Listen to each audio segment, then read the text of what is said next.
여러분 안녕하십니까? 여러분들이 점점 더 관심을 가지고 공부를 한다는 분도 계시더라고요. 팬들이. 이정현 전 대표 모셨습니다. 어서 오십시오. 반갑습니다. 네. 이 정치 고수들이 저 대표님 방송을 좋아하던데요. 고수들이. 그럴 리 있겠습니까? 우연히 보시겠죠. 아니 그 지도층 분들이 많이 전화가 와요. 네. 제가 아시는 분들이 그 좋다고. 그래서 지난번에 그 국학원의 이승원 총장님도 네네네. 연락이 오셔서 네. 전화번호 알려달라고. 그분하고 꼭 제가 영광이었습니다. 예. 정말 훌륭한 그런 일 하시더라고요. 네. 자, 그 윤석열의 그 이제 본격화되니까 김종인도 뭐 들어갈 것 같이 오늘 뉴스에 나오고 그러던데요. 들어가고 나가고 그런 게 뉴스가 된다는 것 자체가 지금 네. 정권 교체를 바라고 있는 국민들을 마음 아프게 저는 한다고 봅니다.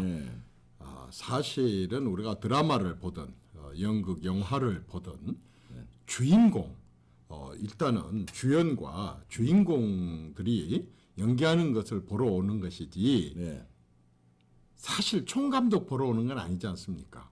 그렇죠. 그게 스포츠가 됐든 그게 뭐가 됐든 연극 영화가 그렇죠. 됐든 뭐가 됐든 역할은 중요하죠. 그러나 총감독의 얼굴을 기억하고 있는 사람은 거의 없을 겁니다. 또 어떤 총감독도 자신들을 드러내고 하지는 않습니다. 그렇죠. 자기의 남은 모든 시간과 모든 공간과 모든 언론은 일단 주인공을 앞세우고 주인공을 소개하고 이렇게 하는 것입니다. 따라서 누가 총 감독이 되고 누가 무대 감독이 되고 누가 시나리오를 쓰고 그것은 일단 주인공이 하고자 하는 그런 연기 또 전달하고자 하는 메시지 이러한 것들을 통해서 이제 빛이 나고 이렇게 하는 것이지 지금까지 그 귀중한 말하자면 컨벤션 이후에 후보로 선출된 이후에 그 귀중한 시간들이 후보가 아닌 전혀 다른 사람들로 이렇게 거론되는 것 자체가 바람직스럽지 않습니다. 그것은 정치 말하자면 원로나 또는 어떤 큰 대사를 앞두고 있는 긴장된 조직에서 있어서는 안 될 그 처사가 아니죠. 근데 이제 말하자면 총 감독을 한다는 건데 자기 정치를 그렇게 하고 출판 기념회까지 오늘 보통 이제 출마하는 사람들이 출판 기념회 시즌이 아니지 않습니까? 지금 대선이. 근데 자기가 김종인 씨가 오늘 출판 기념회를 하면서 이제 윤석열 등 이준석 등 불러 모아가지고 그냥 또 그리고 자기가 출정하는 것처럼 출정식을 하더라고요. 처음 봤어요 저는. 어쨌든 우리가 긴장합시다. 긴장하십시다. 지금 정권 교체하기도 전에 자기들 존재 부각을 하기 위해서 여기저기서 얼굴 내미는 사람들을 많이 보는데 진짜 침묵하고 있는 다수의 가슴 졸이면서 정권 교체를 바라고 있는 많은 사람들에게 실망을 안겨주는 일입니다. 윤석열 후보도 마찬가지입니다. 지금은 이제 윤석열의 시간입니다. 자기에게 주어진 시간을 자기가 활용을 최대한으로 하면서 자신을 부각시키는 거 그것도 지도자의 리더십입니다. 그렇죠. 그걸 보여줘야 될 때입니다. 특히 아까처럼 총감독 얘기가 나왔었지만은 비서실도 마찬가지입니다. 사실은 후보의 주변에 너나 나나 없이 집권 가능성이 있다 그러니까 다 이제 다가가려고 합니다. 그런데 후보의 비서실에서는 단 한 사람의 얼굴도 단 한 사람의 이름도 외부에 알려져서는 안 됩니다. 지금 대통령들이 왜 문제였냐면 대통령 주변에 있는 대통령 비서들이 항상 부각되고 발표하고 얘기하고 그 사람들이 설치되고 그 사람들이 제대로 일을 못하면서도 두각을 나타내고 이렇게 하다가 보니까 일이 생겼거든요. 그러다 보니까 대통령 중심제가 아니라 사실상 청와대 비서실 중심제 국가가 돼가지고 장관들을 다 헛수합이 만들거든요. 그러니까요. 근데 대통령 되기도 전에 후보 시절에 선대위 시절에 선대위의 비서실이라든가 선대위 주변에 있는 사람들이 자기 이름을 내려고 설치되는 것은 집권한 뒤에 이 사람도 말하자면은 정부 부처의 장관들을 또는 그 정부 공무원들이라든가 각 부처에 일하는 전문가들 위주가 아니라 또 대통령 주변 사람들로 이게 국정을 이끌어갖고 하는 굉장히 불안감과 공포를 안겨줍니다. 그렇죠. 이건 윤석열 후보가 명심을 해야 됩니다. 네. 절대 그걸 장악을 하고 윤석열의 시간을 윤석열이 주인공이 돼가지고 윤석열이 한번 펼쳐보십시오. 당신에게는 너무 많은 사람들이 기대를 하고 있고 성원을 하고 있기 때문에 이제 자신의 시간을 자신이 활용할 줄 알아야 맞아요. 된다. 아니 거기다가 김종인 씨도 그러는데 오징어 게임 혹시 보셨어요? 그 드라마 일부요. 일부 보셨죠? 거기 그거를 그 이제 전 세계적으로 히트를 치니까 아니 그걸 당에서 저 패러디 드라마를 만들어서 그 이제 이준석이가 거기서 주인공을 해가지고 뭘 그걸 만들어서 당 그 홈페이지 유튜브에 홍보를 하고 이러는데 윤석열은 나오지도 않고 이준석이 주인공이에요. 정신 차리십시오. 야, 이거. 정신 차리십시오. 진짜 정신 차리십시오. 여러분들의 아주 작은 실수, 여러분들의 아주 그 큰 공명심, 또 자기 존재 부각, 이때 뭔가 자기 자신을 얹어가지고 거기서 덤으로 자기가 뜨려고 하는 그런 시도를 하는 당대표, 또 바깥에 아까 뭐 어른들이란 분들, 원로란 분들, 그 밖에 돕는 사람들 진짜 망치는 겁니다. 여러분들이 바로 이재명의 앞잡이가 될 수가 있으니까 그러니까요. 조심하십시오. 절대로 누구든지 그걸 또 용납해서도 안 됩니다. 이제는 지지자들이 더 이상 그 말하자면 조연들이 지나치게 그렇게 하는 것을 허용해서는 안 됩니다. 그리고 윤석열 후보가 지금 제일 중요하기 때문에 윤석열 후보한테 얘기하고 싶습니다. 제발 마마보이 되지 마십시오. 후보 단계 때부터 마마보이가 되면 안 됩니다. 예? 요즘에 그런 말 있죠. 헬리콥터 맘. 헬리콥터 맘이라고 들어보셨어요? 네, 들어봤어요. 헬리콥터 맘. 부잣집에 말하자면은 엄마들이 헬리콥터를 타고 다니면서까지 애기들의 스케줄을 다 해갖고 여기서 몇 시에 이렇게 나가고 여기서는 이렇게 논술을 할 때 이렇게 쓰고 저렇게 하고 이 선생님을 만나고 이렇게 하고 하나부터 열까지 쫓아다니는데 뒤에서 다 이렇게 저렇게 해줘 가지고 그렇게 해서 서울대 가고 그렇게 해서 대기업 취직하고 이렇게 한다는 겁니다. 그런 사람들이 제대로 이 사회 구성원으로서 정말 이 사회를 이끌어가는 그런 창조적인 인간이 되겠습니까? 사회 발전에 진전시키는데 도움이 되겠습니까? 이런 헬리콥터맘 절대로 거부하는 윤석열의 모습을 보여주셔야 됩니다. 아니 당 대표를 하셨으니까 이거 저는 이거 이제 좀 뭐 의심을 하는데 이 대선이면은 이제 당의 대선 자금도 있고 그다음에 국가에서 지원하는 지원 보조금도 있고 후원금도 있고 막 돈이 이제 많이 들어오지 않습니까? 그럼 혹시 김종인이나 이준석이가 저렇게 설쳐대고 말하자면 그 욕심을 내는 거는 그 예산권을 자기들이 막 이렇게 집행하고자 하는 그 욕심 그런 거 혹시 있지 않을까요? 이런 얘기를 이런 우려와 염려를 하고 네. 이런 걱정을 한다는 것 자체가요.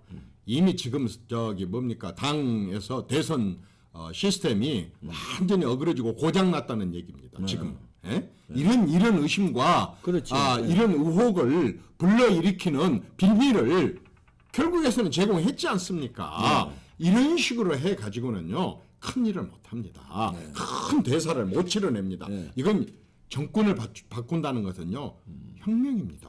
목숨을 걸고 과거 같으면 했을 일입니다. 죽느냐 사느냐 문제입니다. 지금 민주당은 이거 이번에 실패하면 너나 나나 없이 상당히 많은 사람들이 지금 감옥 갈 거라고 하는 그런 우려와 염려 때문에 죽게 아니면 살기로 한다고 하는 그런 말들이 떠돌지 않습니까? 죽게 아니면 살기로 하는 상대를 대상으로 싸우면서 지금 아무 진짜 그 자기 존재, 자기 이름, 자기 모습을 다 어둠 속에 숨기고 오로지 스포트라이트가 후보한테 맞춰야 될 때 지금 정부에서 지원되는 선거 자금에 대한 그 선거 자금 운영에 대한 의혹, 그 다음에 아까처럼 선거 시스템 구성에 대한 의혹 그런 것들을 제공하는 것은 여러분들이 했습니다. 제가 놀랐어요. 지금 후보 이름하고 여러분들 이름하고 거의 절반 나오고 지금 이 당에 어마어마하게 국민들에게 집권한 이후의 비전, 윤석열이가 어떤 일을 할 거고 어떤 사람이고 그리고 어떤 일을 잘할 수 있을 것이고 라고 하는 게 부각돼야 될 이 시간에 지금 누가 정권을 달라 말라부터 시작해서 당에서 지금 당 대표가 제가 말하자면 당대표라고 왜 정치인인데 말을 못하겠습니까? 그러나 지금 단계에서 그런 일로 해가지고 언론에 오르내리면서 이런 식으로 언론은 다 이렇게 한정되어 있거든요. 말하자면은 여당 칸, 야당 칸, 딱 전면을 다 해버려서 전 신문을, 전 방송을 다 그 정치인들한테 배려할 수는 없기 때문에 그렇죠. 한정된 공간에 이 야당 몫의 공간에 윤석열에 관련된 긍정적인 내용이 많이 나오느냐, 아니면 그걸 나눠 가지고 내부적으로 싸우고 있고 권력 다툼하고 있고 또 이렇게 못내 얼굴 내밀면서 자기 이득 챙기려고 하는 그런 많은 당 지도부라든가 또 외부 몇몇 사람의 인사에 대한 이런 갈등에 이런 게 야당의 공간을 차지한다고 한다 그런다면 세상에 이거 정말 지지자들한테 할 도리입니까? 이거 아닙니다. 이거 아닙니다. 윤석열 후보도 이런 부분들에 대해서 더 이상 시간 지체하면 안 됩니다. 장악을 하십시오. 윤석열 후보 제가 한 말씀 또 드리고 싶습니다. 윤석열 후보요, 실수를 두려워하지 마십시오. 얼마든지 실수할 수 있습니다. 왜? 윤석열 후보는 검찰에 있는 동안에 살아있는 권력에 대해서 강력하게 싸우고 그것으로 인해서 국민들한테 많은 지지와 성원과 기대를 줬기 때문에 지금 대선 후보로 나오고 있는데 솔직히 말해서 다른 분야 잘 모르지 않습니까? 말하다가 보면 실수도 할 수도 있고 합니다. 그런데요, 윤석열 이 한 4, 5개월 동안 적응한 거 보니까 정치에 엄청 잘 적응한 겁니다. 윤석열의 가장 큰 장점이 뭐냐? 참신성이에요. 참신성. 기존 정치인들이 해왔었던 그런 기득권 정치에 아주 구태의연하고 냄새나고 이 퀴퀴한 그런 옛날 방식의 정치, 이것 노련하게 잘하고 실수하지 않게 잘하고 이걸 당신한테 기대하는 게 아니에요. 얼마든지 다리 쫙 벌릴 수도 있는 것이고 얼마든지 말을 갖고 실수도 할 수 있는 것이지만은 그럼 지금까지 거의가 봐보면은 뭐 많은 사람들이 실수라고 얘기를 합니다. 그래요. 그 실수 얼마든지 할 수 있어요. 그걸 통해서 당신은 성장해 가는 거예요. 그러나 중요한 것은 이 기득권 정치에 물들지 않은 당신의 그 참신성으로 정말로 능력 있고 유능하고 천하의 인재들을 긁어 모아서 쇄신, 혁신, 미래의 희망 이런 부분 쪽으로 계속해서 말하자면 비전을 제시하고 국민들한테 꿈을 주는 것. 당신만이 할 수 있어요. 기득권 정치인들은 그 얘기 해봤자 너 왜 그때 지난번에 그거 못했어? 그동안에 뭐 또 당신들은 또 뭐 하면 이거 했잖아 저거 했잖아 하고 시비 걸 거 많지만 당신은 시비 걸릴 일이 별로 없잖아. 이 참신성이 최고의 에너지고 힘이고 원동력이에요. 이게 지금 국민들한테 지지를 받고 있는 거예요. 그거 살려가지고 두려워하지 마세요. 실수 두려워하지 말고 지금 추진하고자 하는 그러한 그 세상을 바꾸고자 하는, 개조하고자 하는, 변혁시키고자 하는 바로 그 혁신의 프로그램과 비전을 무수하게 국민들한테 내놓으십시오. 그걸 당신한테 기대하고 있는 겁니다. 여론조사가 요즘 나오는 게요.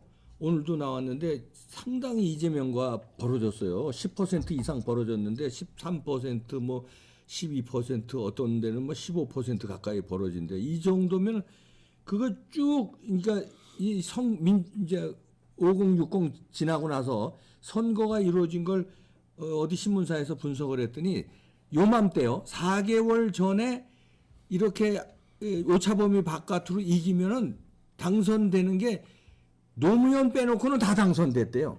그러면은 이제 윤석열이 이제 당선 쪽으로 뭐 가는 걸로 보는데 이제 부정만 이제 송철호의 부정 같은 게 있었지 않습니까? 드루킹 부정이 있었고 그다음에 이제 우리가 4.15 선거 부정 얘기하고 있는데 부정만 안 타면 거의 당선으로 가는 것 같은데 어떻게 내다보십니까? 저는 최근의 지지율에 대해서 두 가지로 조심스러운 얘기를 하고 싶습니다. 우선 최근의 지지율을 봐보면 첫째, 문재인 잘한다 32%, 33%, 34%, 문재인 못한다 62%, 63% 가장 많이 벌어졌습니다. 민주당을 지지하느냐 국민의힘을 지지하느냐 이것도 또 한 12, 13%로 가장 많이 벌어졌습니다. 정권 교체를 바라느냐 정권 연장을 바라느냐도 그렇고 또 굉장히 많이 벌어졌습니다. 그리고 이제 후보에 대한 지지율도 지금까지 뭐 20, 30% 서로 왔다 갔다 이렇게 하다가 지금은 완전히 뭐 이 오차 범위 밖에까지 이렇게 벗어나는 그런 여론조사가 나오고 있어서 굉장히 희망적입니다. 그런데 이것은 우리가 마지막 순간까지 최선을 다하기 위해서 호랑이가 토끼 한 마리를 잡을 때도 다혈질주를 하는 그런 심정으로 얘기를 하자면 이게 윤석열의 고점일 수가 있습니다. 이게 윤석열의 최고점일 수 있습니다. 제가 인생을 살아보니까요. 최고점에 올라가면 그 다음에는요. 남은 일은요. 내려가는 일밖에 없어요. 너무 폭삭 떨어져서 완전히 깨굴창으로 그냥 쳐박히느냐 슬슬 내려오느냐 이 차이뿐이지 최고점이라고 하는 것은 항상 이게 내리막밖에 내려갈 길밖에 없다는 거예요. 이 내려가는 것을 아주 서서히 거의 내려가지 않도록 이렇게 만드는 거, 그건 윤석열과 윤석열 선대위와 또 당의 책임입니다. 이 부분은 누가 해줄 수도 없습니다. 두 번째, 이렇게 지지율이 높은 게 윤석열이가 잘해서 그렇습니까? 뭘 잘했죠? 국민의힘이 잘해서 그렇습니까? 뭘 잘했죠? 이준석이가 잘해서 그런다? 아유, 뭘 택도 잘했습니까? 없는 소리입니다. 김종인이가 잘해서 그랬다. 네? 뭘 잘했습니까? 104명의 국회의원들이 국민의힘 야당 국회의원들이 잘해서 그랬다. 아유, 그럼 아니지 더 않습니까? 택도 없고요. 예. 이 여론조사가 뭔 줄 아십니까? 이 여론조사는요. 대한민국 미래에 대한 여론조사, 아니 대한민국 미래를 너무너무 좀 간절히 잘 되기를 바라는 그런 국민들의 여망입니다. 한마디로 말해서 문재인 정권이 이렇게 침몰시켜놓고 이렇게 실패하고 이렇게 망쳐놓은 이 대한민국을 다시 이렇게 세워가지고 대한민국 미래를 밝게 해서 우리 후손들과 우리의 남은 삶이 괴롭지 않도록 하기 위한 우리 미래에 대한 우리 스스로의 지지율이라는 거 아셔야 됩니다. 여러분들 잘해갖고 하는 여론조사가 아니라는 거 뻔히 알면서도 그걸 갖고 즐겨? 그걸 갖고 마음을 놓고 싸워 이제? 벌써부터 이제 안에서 숟가락 그거 갖고 고기 어떻게 나눠 먹을 건가 갖고 싸워? 잔치벌레요 벌써 잔치벌레요. 예. 진짜 여러분들 아주 몰매 맞을 짓입니다. 몰매 맞을 짓이에요. 이 짓거리 하면 안 됩니다. 절대로 윤석열 비서실 사람들은 단 한 사람의 얼굴도 단 한 사람의 이름도 나와서도 안 되고 누구도 그 주변에서 설치된 사람이나 누구도 헬리콥터 마음이 있어서도 안 되고 어떤 말하자면 무대 감독이나 총괄 감독이나 시나리오 작가는 어떤 누구도 무대에 올라와서는 안 됩니다. 주인공 윤석열이를 위해서 다 뭉치고 띄우고 그 사람을 커버하고 보호하고 하는 것에 몰두를 해야 됩니다. 이 지지율은 대한민국 미래가 잘 되기를 간절히 바라는 사람들의 진심 그렇죠. 정말 간절한 그 바람이라는 것을 아셔야 됩니다. 네. 여러분들 잘해서 그런 거 아니에요. 당연하죠. 자, 이제 남은 일은 이제 뭐 대세를 굳히려면은 이제 제3지대 안철수가 한 5% 지금은 돼요. 안철수 지지율이 더 올라갈 걸로 예상하십니까? 아니면 요 5%가 캐스팅 보트가 될 걸로 예상하십니까? 저는 여러 가지 이유로 올라갈 거라고 보여집니다. 우선은 이제 지금 워낙 여권에 참 이 검찰이 너무 칼춤을 추고 있고 말하자면 윤석열 주변에 진짜 상상도 할 수 없는 어떻게 저런 걸 가지고 야당 대선 후보로 확정된 사람을 수사를 하고 조사를 하고 저럴까 싶을 정도로 지금 아주 먼지를 털고 있어요. 네. 그러면서 이제 이재명이는 뭐 거의 정말 내놓다시피 해버렸기 때문에 그런 것에 차별화가 약간 있을 수도 있고요. 또 이제 이 확정된 사람들의 실수가 있을 수가 있습니다. 그래서 반사 이익을 볼 수도 있고 또 하나는 그 지난번에 홍준표 경우를 봐서 알지만 당에도 못 들어갔었던 후보가 당에 들어와가지고 거의 비까비까 할 정도로 올라갈 때 처음 기초는 역선택이었었습니다. 말하자면 홍준표가 더 낫겠다라고는 여권 지지자들의 그렇죠. 역선택이 지금 야권 단일화 과정에서 이 안철수에 대한 그러한 말하자면 역선택이 공작이 들어올 수 분명하게 작용이 될 것으로 보여지고 그러네. 만약에 안철수가 15%를 넘게 되면은 선거 자금을 전부 다시 또 말하자면은 환급을 받기 때문에 그렇죠, 이 15%가 넘으면은 굉장히 말하자면 들어가기 어려워지는 단일화가 쉽지 않게 되는 일부러 그렇게 만들려고 그러겠어. 그리고 단일화 깨게. 여권에 그러한 장난이 드루킹 갖고도 그런 장난하고 저 울산 선거 갖고 장난하고 각종 투표 정말 기가 막힌 투표 용지를 포함한 이 많은 부정선거 의혹을 야기했었던 이 정권이 이렇게 누워서 떡 먹기보다 더 쉬운 콩 먹기보다 더 쉬운 이 윤석열 안철수에 대한 역선택 여론조사 그거 응답만 하면 되는데 그거 안 하겠습니까? 저는 그런 부분들이 틀림없이 있을 거라고 보여집니다. 그렇게 되면 안철수로도 예를 들어서 지지율이 시원찮으면 포기를 하고 단일화에 순순히 응하는데 15% 가까이 되면은 선거 비용을 다 보존받기 때문에 아니 뭐 이렇게 되면 나도 이준석이랑 김종인이 난 무시하고 이렇게 이러는데 아니 난 끝까지 간다 이렇게 되면은 꼭 아주 어려운 싸움이 되죠. 이렇게. 어려운 싸움이 되죠. 어려운 싸움 되죠. 그래서 야. 윤석열 후보에게 부탁하고 싶은 것은 예. 지금 지지율 이거 보고도 받지 말고 쳐다보지도 마십시오. 정말 아직도 끝에 가면 저 사람들이 여당이다. 수단 방법 가리지 않는 사람들이다. 뭔 짓을 할지 모른다. 따라서 내가 지금 약 5% 정도 뒤지고 있다. 이 절박함을 가져야 됩니다. 그러면 이제 다 끌어안게 되거든요. 그리고 더 저자세로 임하게 되거든요.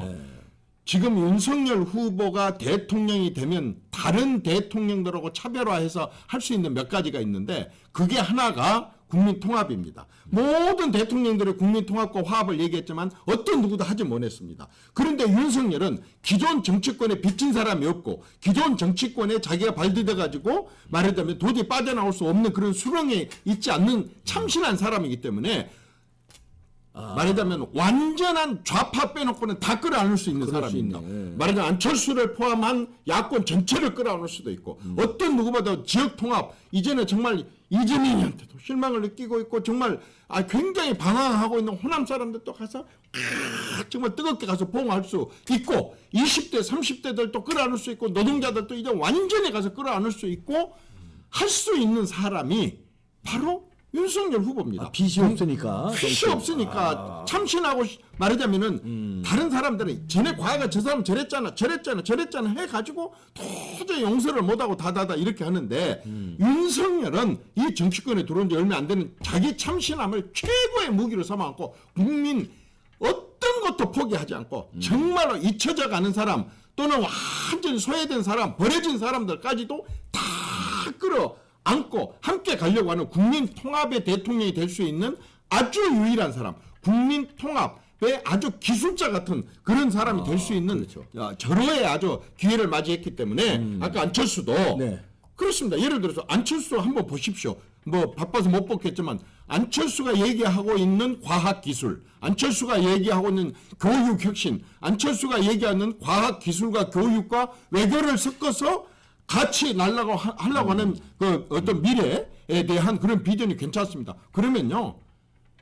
안철수의 공약 하나도 안 빼고 다 끌어안겠다. 내가 비록 나는 거기까지 미치지 못했다. 뒤늦게 시작을 해서. 안철수는 9년 동안 했지 않았느냐. 그리고 과학자지 않느냐. IT 사업자지 경영자지 않았느냐. 의사지 않았느냐. 그 공약 그대로 다 받겠다. 하나도 안 빼고 다 받겠다. 그리고 그렇네, 당신이 우리 새 정권에 출범하면 거기 들어와서 이 일을 당신이 공약했으니까 당신이 중요한 자리를 맡아갖고 추진해라. 이런 식으로 제안을 하게 되면 어떻게 도망가겠어요? 통 크게. 그거 좋네요. 통 크게.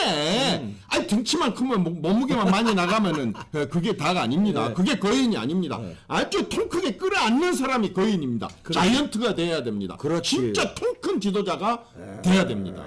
그런 의미에서 이제 대통령 돼서도 빚이 없기 때문에 국민 통합 아주 대깨물 빼놓고 통합할 수 있는 적임자다 그러셨는데 그러면 이 선거 과정에서 그걸 보여줄 필요 있어요. 안철수도 끌어안고 그다음에 저 국민혁명당 정광훈 목사를 비롯한 국민혁명당 김경재 후보가 됐고 이것도 잘 단일화하고 그다음에 또 다른 뭐 조원진이라든가 뭐 서로 물과 기름 같은 게 있고 저런 이제 좀 안 좋은 게 있어도 다 끌어안는 이 노력 김동연이 저쪽으로 갈지 모르겠습니다만 전부 이런 노력을 캠프 과정에서 경선 과정에서 보여주고 거기서 다 통합을 해가지고 대깨문하고 마지막에 한판 승부하면은 그거 국민들이 바라는 그게 미리 예선전부터 게임도 안 되죠. 그렇게만 원팀을 된다고 한다면 게임도 안 되죠. 뭐 선거 같이 했을 때 12명 끌어안는 것에 원팀이라 그래갖고 거기에 허우적거리고 있을 필요 없습니다.